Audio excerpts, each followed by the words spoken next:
Welcome back, everyone. Ready for another deep dive. Always excited to dive in. Today, we're heading east, way east, to explore some seriously cool Chinese mythology. Sounds fascinating. Oh, it definitely is.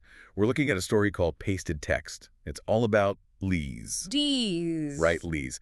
It's this mystical swamp, but we're not talking about your average bog here. Picture a place where lightning, intense lightning, turns night into day. Wow. Yeah. And as if that's not enough, of course, Yeah. no good myth is complete without a love story, right? Right.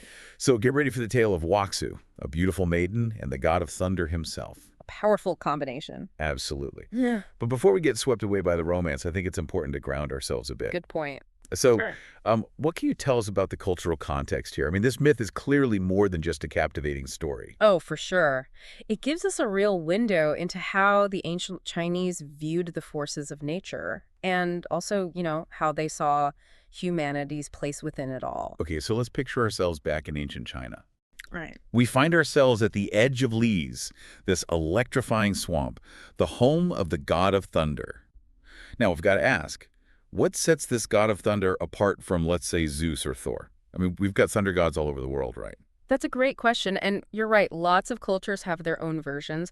But this particular myth, I think, it really emphasizes a kind of harmony. It's about balance. Zeus, he's often portrayed as this, well, he's powerful for sure, but also kind of vengeful at times. Right, yeah. But the god of thunder in Pasted Text, he's different. He actually seeks out a partner, someone to help him safeguard Leize. It's less about, brute force and more about this coexistence with nature. So he's not just hurling lightning bolts around for the fun of it. Not exactly. Interesting. So where does Huaxu fit into all of this? Well, that's where things get interesting. So Huaxu, she has this dream about the god of thunder. And in this dream, he invites her to join him in protecting Leize. And I have to say, dreams, they hold a special place in Chinese culture. They're seen as this bridge, between the human and spirit worlds. Okay, so it's not just a random dream. It's a deliberate invitation from the god of thunder. Exactly. And I think that highlights something really important about this myth. Humans, they aren't just passive bystanders in this world. They have a role to play, a real responsibility in maintaining that balance. Wow, I like that. Okay, so Huaxu accepts this invitation. She joins forces with the god of thunder.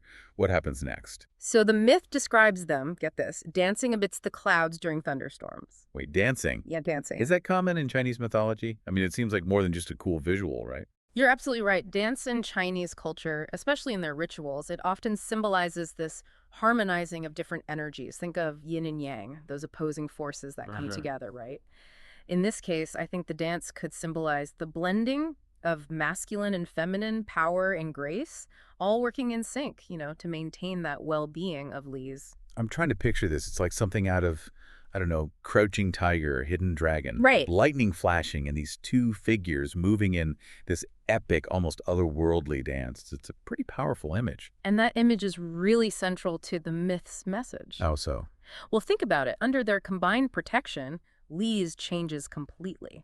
It goes from this kind of dangerous, shadowy swamp to this vibrant place, full of life. It's a total turnaround. It's a reminder that we're not isolated, right? Humans and nature, we're all connected. Precisely. And this idea of a place flourishing under the care of benevolent beings, I think, it's something you see in so many cultures. You're right. You're right. Think about all those stories of guardian spirits protecting forests or rivers. Those pop up everywhere. Exactly. It's a pretty universal theme. Okay, so before we wrap up, I have to ask, what happens to Huaxu? Does she just go back to being a regular human after all of this? Well, not quite. Actually, she becomes the guardian deity of Leize. No way. Yeah, talk about a promotion, right, from dreamer to deity. And that really cements her role in ensuring the continued prosperity of Leize. And it shows us that her love story with the god of thunder, it's not just some romantic side plot. It's crucial to the myth's message, that message about humans stepping up, becoming stewards of nature. It's a powerful message, really, and one that's been passed down through generations.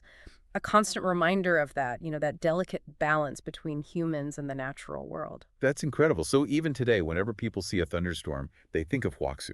They do. They remember her story and they think of magical Leize. That's pretty awesome. It Yeah. really speaks to the enduring power of these myths. It does. Well, I think we've covered a lot of ground today, but as always, we want to leave you with some things to ponder.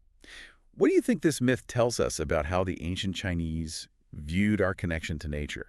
I mean, is there something we can still learn from their perspective, especially when it comes to, taking responsibility for protecting the environment? And how do other cultures express this same idea, this concept of humans and the divine working together to safeguard nature? Food for thought. Until next time. Thanks for listening.